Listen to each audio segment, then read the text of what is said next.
न मां कर्माणि लिम्पन्ति न मे कर्मफले स्पृहा इति मां योऽभिजानाति कर्मभिर्न स बध्यते।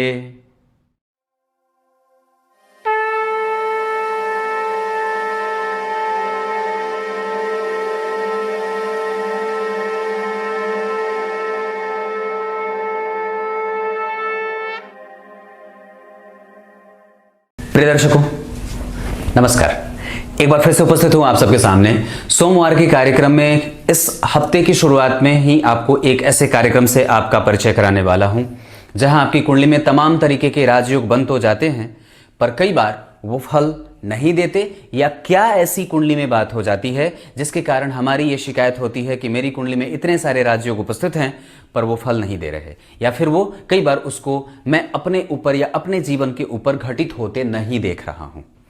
इस सवाल का उत्तर ढूंढना चाहते हैं तो उसके पहले आपको कुछ प्रमुख बिंदुओं पे विचार कर लेना चाहिए। प्रमुख बिंदु ऐसे जैसे कि लग्नेश कमजोर ना हो, अस्त ना हो, मृतप्राय ना हो, उसके पास शुभग्रह का बल हो, उस पे किसी भी लग्न के ऊपर या लग्नेश के ऊपर किसी शुभग्रह की दृष्टि हो, आपकी कुंडली के जो लग्नेश बनते हों वो क्रमशः गुरु से, शुक्र से, बुध से, चंद्रमा से युति कर रहे हों, बैठे हों या केंद्र में बैठे हों, लग्न चतुर्थ, सप्तम, दशम, पंचम, नवम, एकादशवें अगर इन भावों में बैठे हों, उस पे शनि, मंगल, राहु और केतु का कोई प्रभाव ना हो, मतलब वो उनके साथ ना बैठे हों या वो खुद देखे ना जाते हों, लग्न में कोई पापग्रह ना बैठा हो, लग्न का अधिपति किसी शुभग्रह से दृष्ट हो, वो तो बात बताई। इतनी सारी चीजें देखने के बाद आपको तभी किसी भी प्रकार के राजयोगों का फल मिल सकता है जब आपकी कुंडली में सूर्य और चंद्रमा जैसे दो महत्वपूर्ण ग्रह मजबूत या अच्छी स्थिति में होते हों। अगर ये कमजोर होंगे जैसे मृतप्राय या शत्रु के घर में, या चंद्रमा अमावस्या दोष से पीड़ित हो, तो भी राजयोग का फल नहीं मिलता है। यह दूसरी बात थी जिसको कि अपनी कुंडली में देख लेने से यह बात बहुत ही प्रमुखतया सिद्ध हो जाती है कि आपकी कुंडली में बनने वाले जितने भी प्रकार के राजयोग हैं वो फलदायी हैं या नहीं हैं। क्लियर है बात? यहां तक बात समझ में आ गई।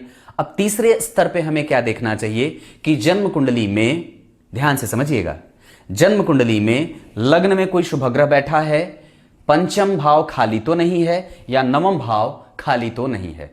अगर लग्न भी भरा हो, पंचम भी भरा हो, नवम भी भाव भरे हुए हों क्रमशः, तो राजयोग अच्छा परिणाम दे जाता है। अगर वो भाव खाली रहा तो कुंडली थोड़ी कमजोर हो जाती है, वो मशक्कत कराने वाली हो जाती है। ये तीसरी या चौथी बात हो जाती है।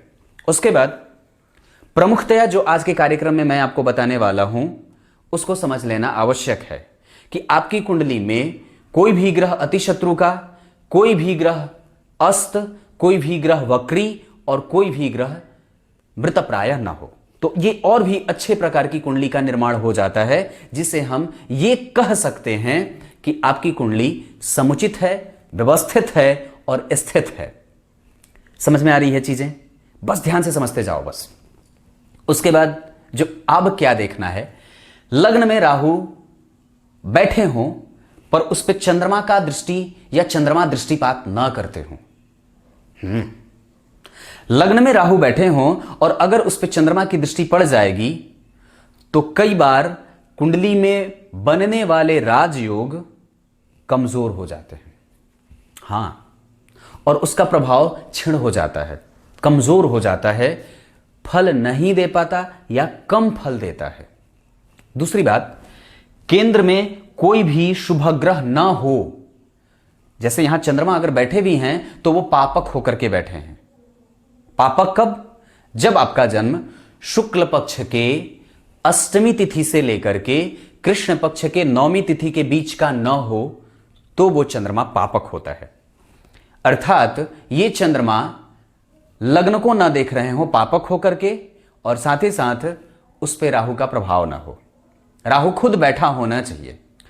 अगर ये स्थिति बने कि लग्न में राहु हो और चंद्रमा पापक होकर के उसे देख लेते हैं तो राजयोगों का फल कई बार कमजोर या मिनिमाइज हो जाता है, कमजोर फल करता है। दूसरी बात मैंने बताई कि केंद्र में यानी कि लग्न, चतुर्थ, सप्तम और दशम भाव में या केंद्र में किसी भी प्रकार के शुभ ग्रहों का कोई दृष्टिपात न होता हो, या कोई भी ग्रह उसे देख न रहा होता हो, या केंद्र में ग्रहों के शुभ ग्रह के होने का संकेत कम मिलता हो, तो ऐसी स्थिति में भी आपकी कुंडली राजयोगों के फल को कमजोर देने वाली हो जाती है। यह भी बात है।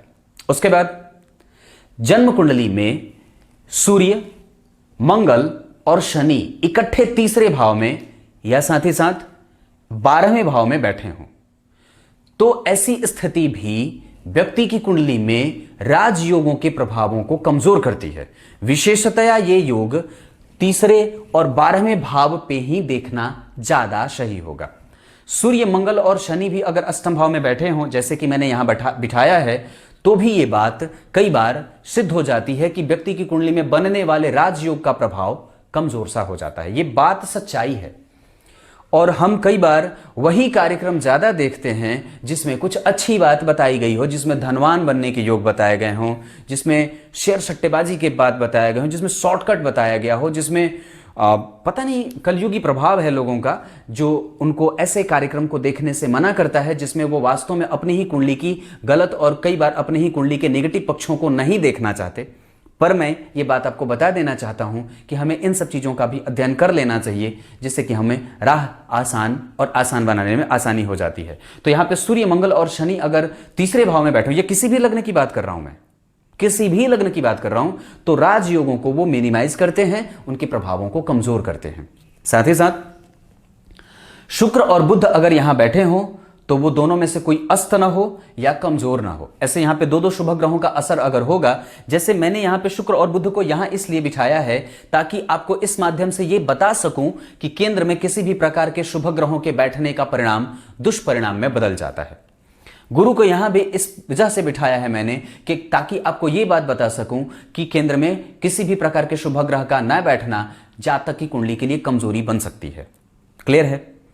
ये कुछ ऐसे भाव हैं, ये कुछ ऐसे तथ्य हैं जिसको कि अगर आप समझ लोगे तो आपको ये बात आसान हो जाएगी कि मेरी कुंडली में जो राजयोग बन रहा है, जैसे किसी भी चार्ट की ये बात कर रहा हूं मैं, कोई आवश्यक नहीं है सिर्फ इसी की बात कर रहा हूं। अगर D9 चार्ट में भी ऐसी स्थिति बने कि केंद्र खाली हो क्रमशः, तो दांपत्य खराब हो जाता है।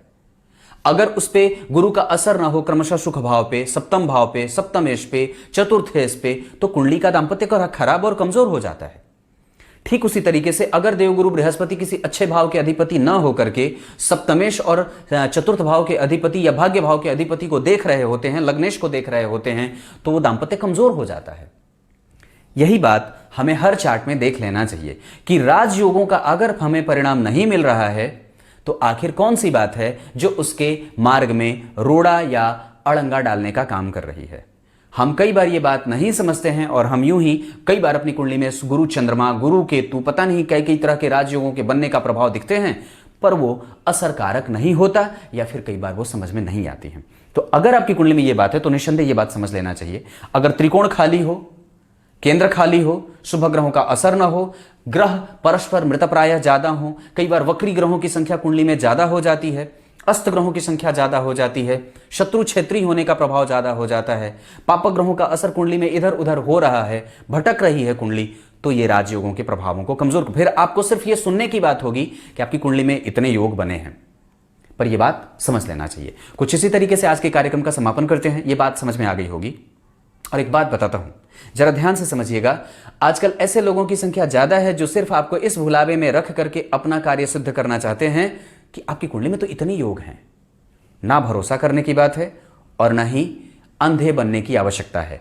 पहले खुद को समझ लीजिए, फिर अच्छे तरीके से आप बात को समझ जाएंगे। अब कार्यक्रम के आरंभ में बोले गए श्लोक का अर्थ बता देता हूं। गीता जी के 4 अध्याय के 14वें श्लोक में भगवान ने बात कही है। क्या कही है? बस इतनी सी बात, जो मुझे तत्व के आधार पर समझ लेता है वो कभी भी अपने कर्मों में लिप्त नहीं होता, क्योंकि मैं जो स्वयं परमात्मा हूं वो मुझ पर किसी भी न तो मोह माया का और न ही किसी प्रकार के कर्मों का बंधन होता है। पर इससे इंसान कभी बच भी नहीं पाया है, जो कि मेरे ही द्वारा रचा और बसा गया है। ये माया मेरी है, पर मैं ना तो उससे परेशान होता हूं, न उसका कोई असर मुझ पर काम करता है। पर उसी माया से, मेरे ही द्वारा रची गई माया से इंसान प्रभावित और प्रकोपित हो जाता है। मुझे जान लो तो आसान हो जाए, नहीं जानो तो कठिनाई भरी पड़ी है। कुछ इसी तरीके से आज के कार्यक्रम का समापन करते हैं। तब तक के लिए इजाजत दीजिए। कल एक बार फिर से उपस्थित होंगे आप सबके सामने। तब तक के लिए बहुत बहुत नमस्कार।